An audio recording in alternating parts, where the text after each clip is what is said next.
अबो अमर भी न रहिया आहिनि, कॉलेज भी नथो वञी सघां, पैसा भी न आहिनि फीस जा।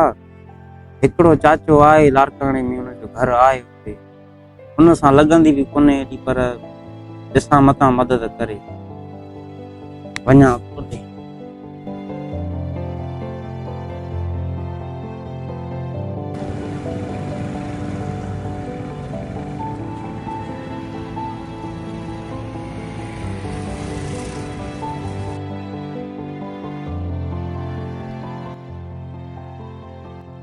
ॿुधाए पुट कीअं थियो आहे अचणु? चाचा कुछ पैसा खपनि पिया, छो? कॉलेज जी फीस भरणी हुई।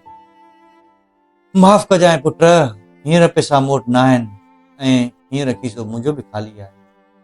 बस चाचा काई ॻाल्हि नाहे, मां सोचियो त हिकु दफ़ो पुछी अचां, बस इहो ई पुछणु आयो। मूंखे हुजनि हा त मां ॾेई छॾियां। ठीकु आहे चाचा, मां हलां। बाबा छोट घणा पैसा घुरी रहियो आहे? 20,000। बाबा मूंखे बि जेका सैलरी मिली हुई उहा ख़र्चनि में ख़तम थी वई। काश मां हुनजी मदद करियां, हू बि मुंहिंजो भाइटियो आहे ऐं मुंहिंजे भाउ ऐं भाॼाई जे वञण खां पोइ हू बिल्कुलु अकेलो आहे ऐं हू घर बार संभाले रहियो आहे। हू पहिरियों दफ़ो मूं वटि कुझु घुरण आयो हो। हा, मूंखे लॻे थो असां सोट जी मदद करे था सघूं। कीअं? बाबा हर महीने तव्हां जेका सेविंग कंदा आहियो न, उन सेविंग मां कुझु पैसा सोट खे था ॾियूं। हा,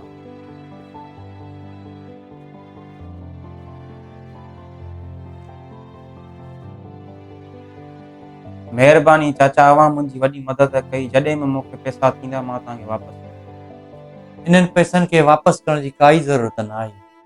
छो चाचा? छो जो तूं मुंहिंजो भाइटियो आहीं, मुंहिंजे वॾे भाउ जो पुटु आहीं ऐं मुंहिंजे ख़ानदान जो रतु आहीं। चाचा मूंखे लॻंदो हुयो अबे अम्मा खां पोइ त मुंहिंजो हिन दुनिया में को बि न आहे, पर तव्हांजी ऐं बाबा जी लॻंदी बि न हुई ऐं मूंखे लॻंदो हो पंहिंजो सम्झंदो ई न।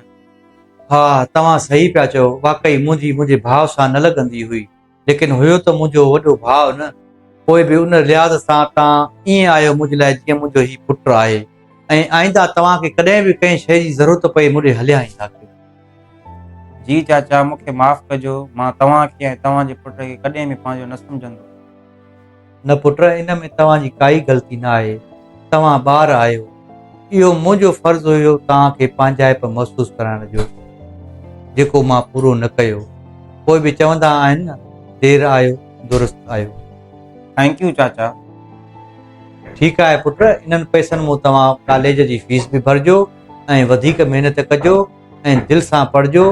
जीअं मुंहिंजो पुटु महिनत करे रहियो आहे, ईअं ई तव्हां उन खां बि बहितर थी ॾेखारियो। चाचे ऐं भाइटनि जी ॻाल्हियूं ख़तम थी हुजनि त मानी खाई वठूं।